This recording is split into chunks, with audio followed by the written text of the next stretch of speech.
वासुदेवाय। ईश्वर को अपना मान लो, बस हो गया भजन।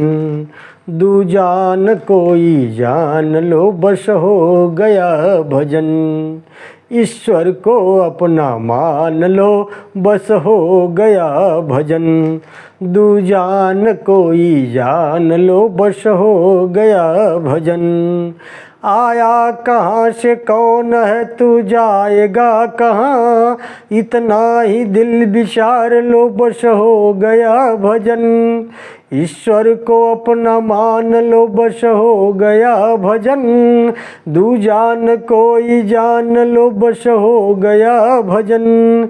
अनुकूलता प्रतिकूलता दोनों में सम रहो, मंगल विधान मान लो, बस हो गया भजन।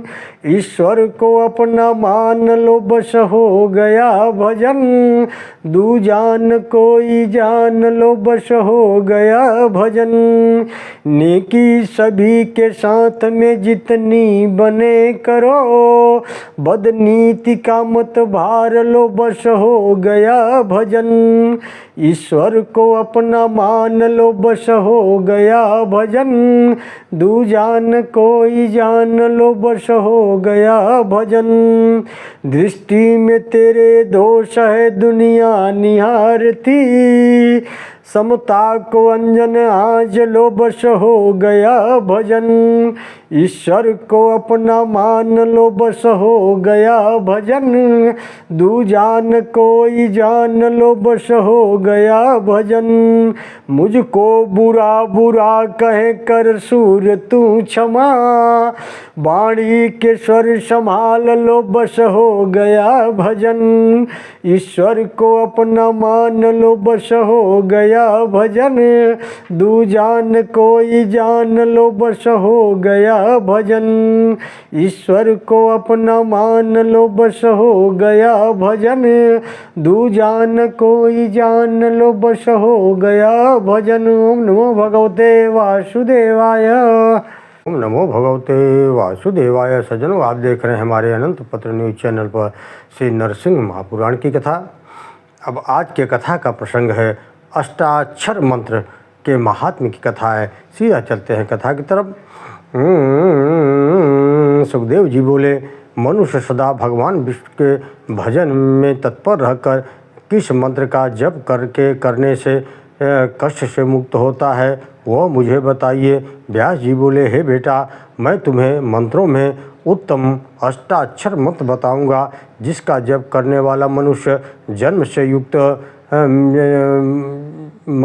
जन्म और मृत्यु से मुक्त हो जाता है। अपने हृदय में कमल के मध्य भाग में शंख चक्रदा धारण करने वाले भगवान विष्णु का एकाग्रचित से ध्यान करते हुए जप करे। एकांत जन शून्य स्थानों में श्री विष्णु के मूर्ति के सम्मुख उन मन में भगवान विष्णु का ध्यान करते हुए अष्टाक्षर मंत्र का जप करना चाहिए। साक्षात भगवान नारायण ही अष्टाक्षर मंत्र के ऋषि हैं। देवी गायत्री छंद है। परमात्मा देवता है। ओम शुक्लवर्णं च ओंकारं नकारं रक्तमुच्यते, मोंकारं वर्णतः कृष्णं नकारं रक्तमुच्यते, रकारं कुंकुमाभं च यकारं पीतमुच्यते, णाकारं मंजनं नाभं तु यकारं बहुवर्णकम्।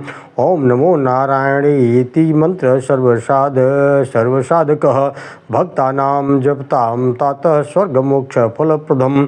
वेदानां प्रणवे नय्य सिद्धो मंत्र सनातनः, सर्वपापहर श्रीमान् सर्वमन्त्रेषु चोत्तमः।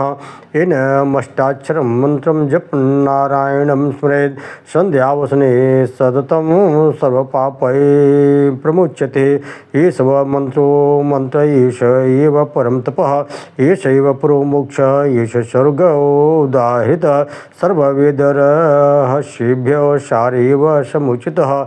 ओंकार शुक्ल वर्ण है, न रक्त वर्ण है, मो कृष्ण वक्त है, ना रक्त वक्त है, रा कुंकुम वर्ण का है, यह पीत वर्ण का है, रा अंजन के समान कृष्ण वर्ष वाला है, यह विविध वर्णों से युक्त यह ओम नमो नारायण। इस मंत्र यह मंत्र है और भक्तिपूर्वक जप करने वाले लोगों को स्वर्ग मोक्ष रूप फल देने वाला है। यह सनातन मंत्र वेदों के प्रभाव आधारभूत क्षेत्रों से सिद्ध होता है। यह सभी मंत्रों में उत्तम श्री संपन्न संपूर्ण पापों को नष्ट करने वाला है। जो सदा अष्टाक्षर मंत्र का जप करता हुआ भगवान नारायण का स्मरण करता है वह संपूर्ण पापों से मुक्त हो जाता है। यही उत्तम मंत्र है, यही उत्तम तपस्या है, यही उत्तम मोक्ष, यही स्वर्ग कहा गया है। पूर्व काल में भगवान विष्णु वैष्णव जनों के हित के लिए संपूर्ण वेद रहस्यों से यह सारभूत मंत्र निकाला है। ओम नमो भगवते वासुदेवाय। इस मंत्र का जप करने से पूर्व स्नान करके पवित्र भाव से ओम नमो नारायणाय मंत्र का 108 बार जप करता है वह भगवान नारायण को प्राप्त करता है। जो इस मंत्र द्वारा गंध पुष्प अक्षत गंध पुष्प द्वारा आदि से भगवान विष्णु की आराधना करके जप करता है वह महापातक से भी युक्त होने पर मुक्त हो जाता है। जो हृदय में भगवान विष्णु का ध्यान करते हुए इस मंत्र का जप करता है वह समस्त पापों से विशुद्ध चित्त होकर उत्तम गति को प्राप्त कर लेता है। एक लक्ष्य मंत्र का जप करने से चित्त शुद्ध होता है। 2 लक्ष्य के जप से मंत्र की सिद्धि होती है। 3 लक्ष्य के जप से मनुष्य स्वर्ग को लोक को प्राप्त कर लेता है। 4 लक्ष्य से भगवान विष्णु की समीपता को प्राप्त होता है। 5 लक्ष्य के जप से निर्मल ज्ञान की प्राप्त होती है। इसी प्रकार 6 लक्ष्य जप करने से भगवान विष्णु में चित्त स्थिर हो जाता है। 7 लक्ष्य के जप से भगवत स्वरूप का ज्ञान हो जाता है। 8 लक्ष्य जप से पुरुष निर्वाण मोक्ष को प्राप्त कर लेता है। यह अष्टाक्षर मंत्र सिद्धिदायक है। आलस्य त्याग कर इसका जप करना चाहिए। इसे जप करने वाले पुरुष के पास यह जप करते हुए जप से प्रभाव से दुःस्वप्न असुर पिशाच सर्प ब्रह्म राक्षस चोर छोटी मोटी मानसिक व्याधियाँ भी नहीं आती हैं। यह ओंकार आदि अष्टाक्षर मंत्र इसका जप करने वाला मनुष्य आयु धन पुत्र पशु विद्या महान यश ये धर्म अर्थ काम और मोक्ष को भी प्राप्त कर लेता है। इसमें कोई संदेह नहीं है। ये मंत्र रूपी नारायण मनुष्यों को सिद्ध देने वाले हैं। ऋषि पितृगण देवता सिद्ध असुर राक्षस ऋषि परम उत्तम मंत्र का जप करके परम सिद्ध को प्राप्त हुए हैं। जो अपना अंत काल निकट जानकर इस मंत्र का जप करता है वह भगवान विष्णु के प्रसिद्ध परम पद को प्राप्त कर लेता है। संसार रूपी सर्प के भयानक विष का नाश करने के लिए ओम नारायणाय नमः मंत्र ही सत्य अमोघ औषधि है। अष्टाक्षर मंत्र से बढ़कर दूसरा कोई मंत्र नहीं है। वेद से बढ़कर दूसरा कोई शास्त्र, भगवान विष्णु बढ़कर दूसरा कोई देवता नहीं है। नित्य निरंतर भगवान नारायण का ध्यान ही करना चाहिए। यदि तुम सिद्ध चाहते हो तो इस सर्व दुख नाशक अष्टाक्षर मंत्र का जप करो। जो पुरुष व्यास जी के मुख से निकले हुए इस स्त्रोत का त्रिकाल संध्या के समय पाठ करेंगे वे धुले हुए श्वेत वस्त्र तथा राजहंसों के समान निर्मल विशुद्ध चित्त हो निर्भयतापूर्वक संसार सागर से पार हो जाएंगे। ओम नमो भगवते वासुदेवाय। नमो भगवते वासुदेवाय। सज्जनों, अभी इस अध्याय में भगवान सूर्य द्वारा संज्ञा के गर्भ से मनु यम और यमी और छाया के गर्भ से मनु शनिश्चर और तप्ती की उत्पत्ति और अश्वरूप धारणी संज्ञा के से अश्विनी कुमारों की प्रादुर्भाव की कथा है। सीधा चलते हैं कथा की तरफ। सूत जी बोले, भारद्वाज जी बोले, सूत जी आपने पहले मुझसे वसु आदि देवताओं के शिष्य का वर्णन किया परंतु अश्विनी कुमारों और मरुद गणों की उत्पत्ति नहीं कही, अब उसे ही कहिए। सूत जी बोले, महामते पूर्व काल में शक्ति नंदन पाराशर जी ने विष्णु पुराण में मरुद गणों की उत्पत्ति का विस्तार पूर्वक वर्णन किया है और वायु देवता ने वायु पुराण में अश्विनी कुमारों की उत्पत्ति भी विस्तार पूर्वक कही है। मैं यहाँ संक्षेप में ही इस सृष्टि का वर्णन करूँगा, सुनिए। प्रजापति दक्ष की कन्या अदिति नाम से प्रसिद्ध है। उसके गर्भ से आदित्य नामक पुत्र हुआ। आदित्य कुमार आदित्य को त्वष्टा प्रजापति ने अपनी संज्ञा नाम की कन्या ब्याह दी। आदित्य भी त्वष्टा को रूपवती मनोरमा कन्या संज्ञा को पाकर उसके साथ सुखपूर्वक रहने लगे। संज्ञा अपने पति के ताप को न सह सकने के कारण कुछ काल के बाद अपने पिता के घर चली आई और उस कन्या को देखकर पिता ने कहा, बेटी, तुम्हारे स्वामी सूर्यदेव तुम्हारा स्नेहपूर्वक पालन करते हैं या तुम्हारे साथ कठोरतापूर्वक व्यवहार करते हैं।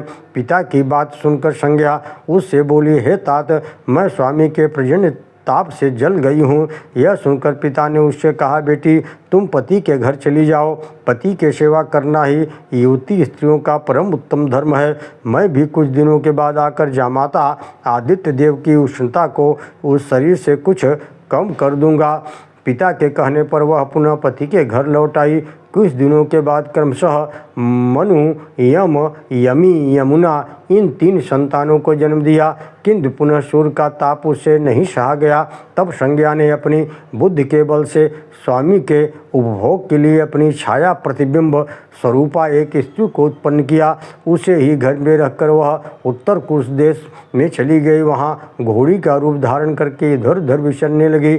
आदित्य नंदन सूर्य ने उसे संज्ञा ही मानकर उस छाया को वो अपनी जाया भार्या रूप धारणी छाया के गर्भ से पुनः मनु, शनिश्चर और तप्ती इन 3 संतानों को उत्पन्न किया। छाया को अपनी संतानों के प्रति पक्षपातपूर्ण बर्ताव देखकर यम ने अपने पिता से कहा, हे पिताजी, यह हम लोगों की माता नहीं है।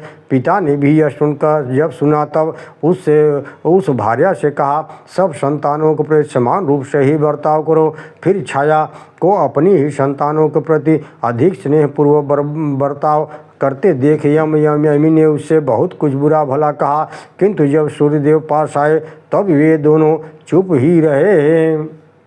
यह देख छाया ने उन दोनों को शाप देते हुए कहा, यम, तुम प्रेतों के राजा बनो और यमी, तू यमुना नाम की नदी हो जा।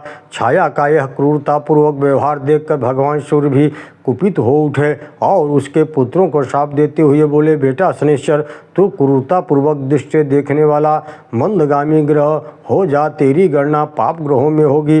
बेटी तप्ती, तू भी तप्ती नाम की नदी हो जा। इसके बाद भगवान सूर्य ध्यानस्थ होकर विचार करने लगे कि संज्ञा कहाँ है। उन्होंने ध्यान नेत्र से देखा, संज्ञा उत्तर कुश में अश्वा का रूप धारण करके विचर रही है। तब वे स्वयं भी अश्व का रूप धारण करके वहाँ गए और वहाँ जाकर उन्होंने उसके साथ समागम किया।